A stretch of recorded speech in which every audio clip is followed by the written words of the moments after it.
Allez, salut tout le monde, on se retrouve aujourd'hui pour la suite du tutoriel sur l'installation de la distribution CentOS 6.6 orientée serveur. Donc précédemment, on avait tout simplement installé le système d'exploitation, la distribution Linux CentOS, et on avait tout simplement désactivé si vous vous souvenez, le SE Linux euh, en le passant sur Disabled. Alors, là, on va faire une installation typique minimale avec les packages les plus simples et la sécurisation, enfin légèrement sécuriser un petit peu le serveur de sorte à avoir une base de travail qui soit propre. Donc, on s'en était arrêté ici. Donc, tout simplement, on va commencer par créer un nouvel utilisateur qui aura le droit de passer en utilisateur root. Alors pourquoi nous faisons ça? Tout simplement parce que l'utilisateur root a absolument tous les droits. Donc par exemple, si je lance une commande un petit peu de ce type-là et que je presse Entrée, en tant que root, je détruis mon système. Il n'y a pas grand-chose de taper, mais voilà. RM c'est pour remove, -rf R c'est pour du recursive, donc pour faire tous les dossiers. F c'est force, c'est pour dire que je ne veux pas avoir de confirmation de suppression. Et je supprime absolument tout ce qui contient tout. Étoile, point, étoile, donc il y a absolument tout.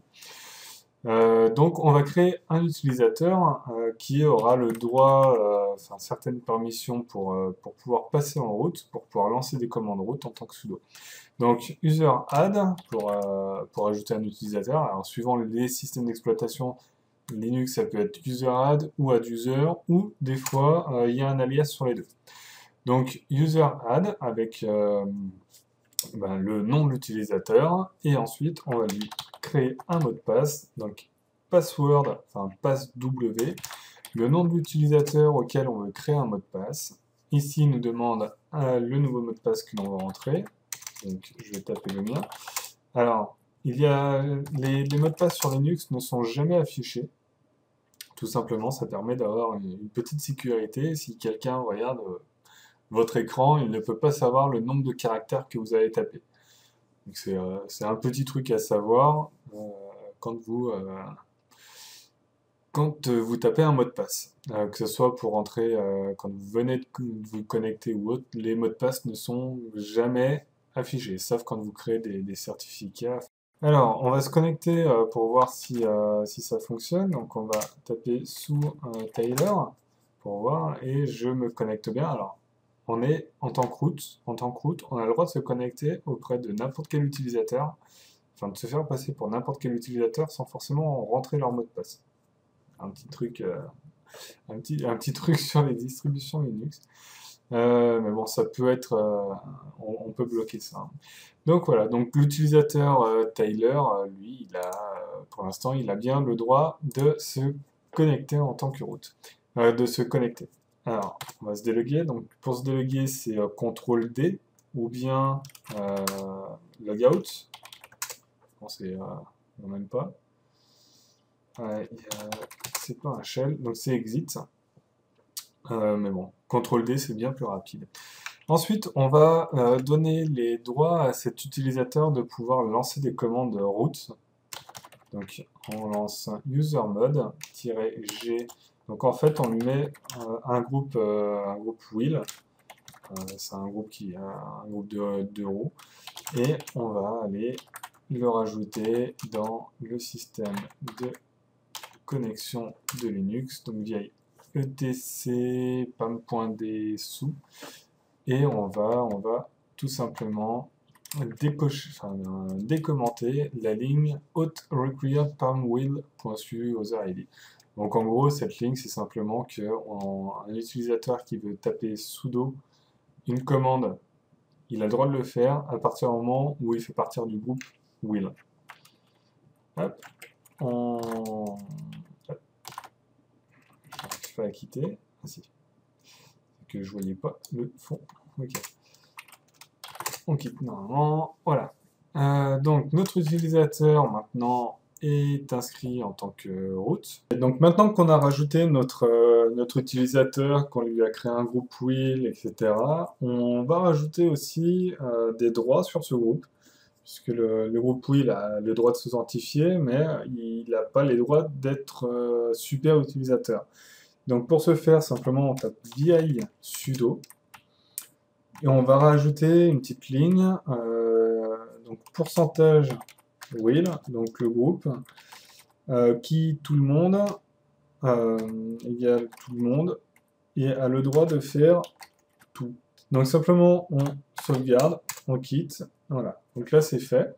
Maintenant si je prends, donc il faut, on va essayer de se connecter en tant qu'utilisateur Tyler, donc je vais me déconnecter. Voilà. Pour se connecter, un CTRL D. Et là, je vais me connecter en tant que Tyler. Donc, enfin, suivant ce que vous avez mis pour le nom d'utilisateur. Donc, je me log.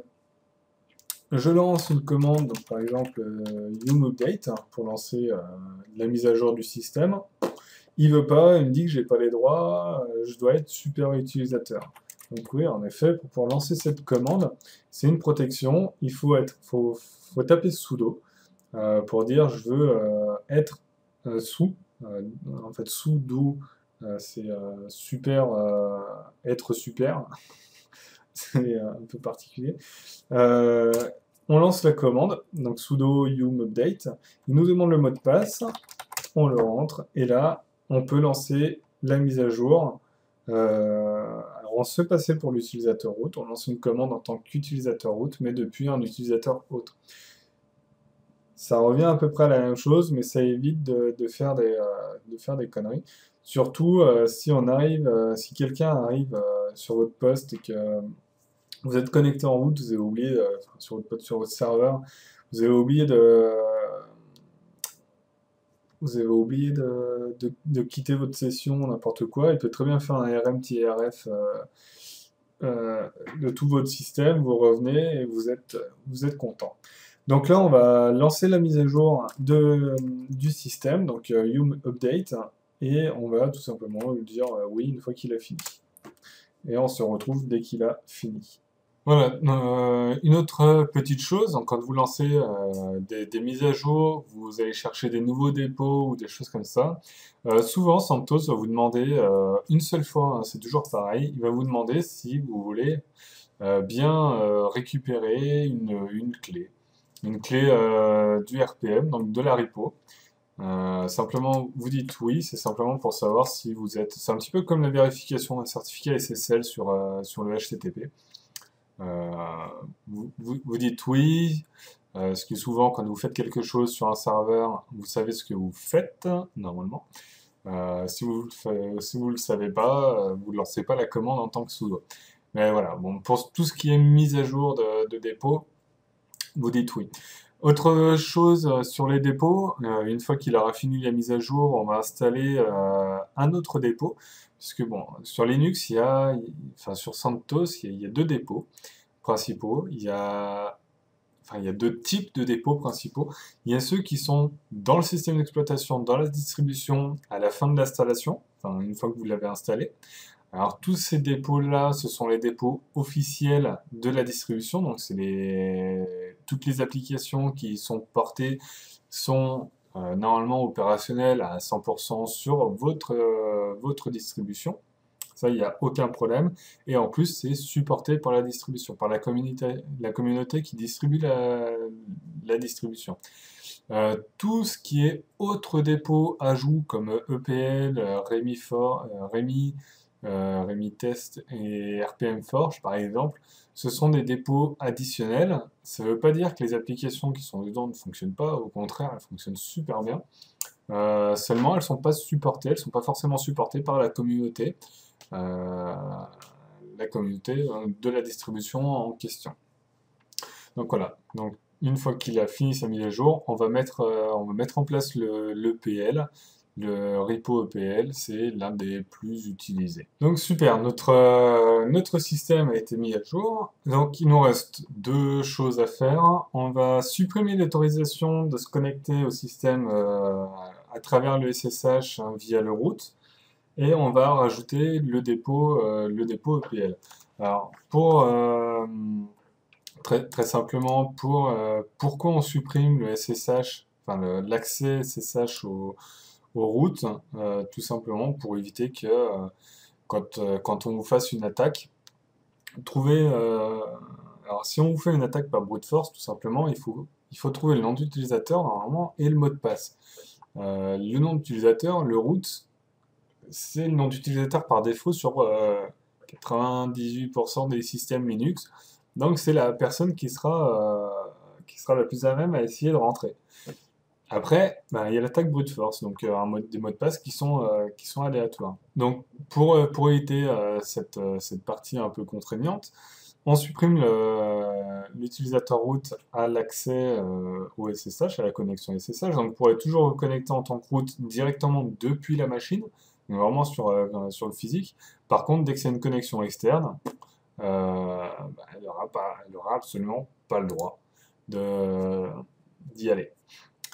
Donc pour ce faire, c'est on ne peut plus simple, et il suffit de supprimer les droits root les droits de connexion sur le SSH. Donc sudo vi etc ssh. Donc là on a plein de petites choses. Donc généralement c'est dans ssh des config. Il me demande toujours un mot de passe que je suis en tant qu'utilisateur. Enfin, je tape sudo. Donc ici, c'est toute la configuration SSH. Donc par exemple, un autre truc qui permet de sécuriser, c'est de changer le port. Donc vous pouviez le changer pour passer sur le port que vous le souhaitiez. Listen address, donc simplement ici, vous pouvez aussi spécifier un réseau d'adresses. Donc là, en 0.0.0.0, il écoute sur toutes les adresses disponibles, que l'on vienne depuis l'extérieur, depuis l'intérieur, depuis du local, modifier, machin, il s'en fout, il écoute. Alors bien sûr, il faut décommenter, il faut enlever le jazz, mais je laisse cette partie-là par défaut. Ensuite, donc on avait dit qu'on voulait supprimer l'accès à ce que l'utilisateur root puisse se connecter en SSH, donc simplement ici, dans la partie Authentication, vous décommentez le permit root login, et vous le mettez non pas à yes, mais à no, tout simplement. Donc on n'autorise pas l'utilisateur root à se connecter en SSH sur le serveur.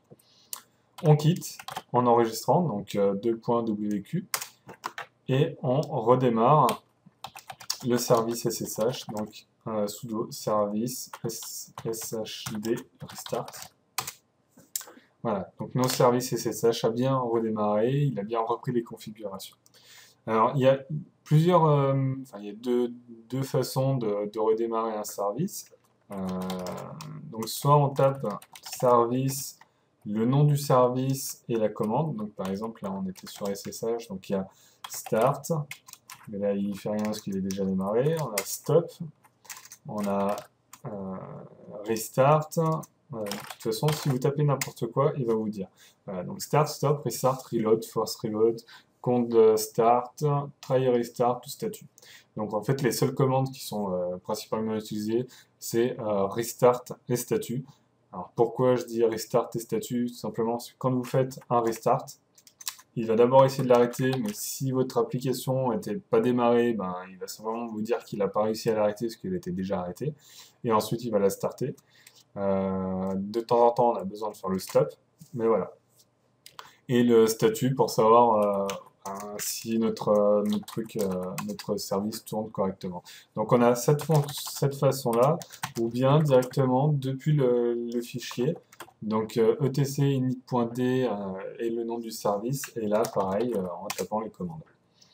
Donc voilà les deux parties pour redémarrer un service. Donc, on vient de supprimer l'accès à root à la connexion SSH à partir de root. Maintenant, on va installer, donc, comme je disais, le repository EPL, qui est l'un des plus utilisés. En fait, c'est un des repos de Fedora.